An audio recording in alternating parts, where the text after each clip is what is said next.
सर्वसाधारणपणे ज्योतिषांना विचारला जाणारा एक कॉमन प्रश्न आहे, घडणारी घटना जर 1000 सेकंदांनी सुद्धा जर बदलणार नसेल तर मग ज्योतिषीय भाकीत किंवा प्रेडिक्शनचा काय अर्थ राहिला. त्यासाठी मी एक उदाहरण देतो.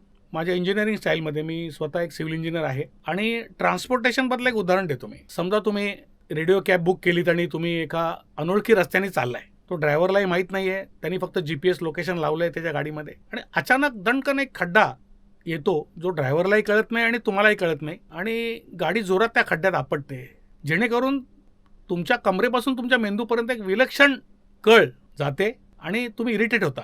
मध्येच कुठेतरी स्पीड ब्रेकर येतो. तो स्पीड ब्रेकर असा अजस्त्र आकाराचा असतो की त्या गाडीचे मफलर घासले जातात. म्हणजे ही घटना घडणारच आहे. जे कोणी रेग्युलर त्या रोडवरनं जातात त्यांच्या बाबतीत ही घडणार आहे.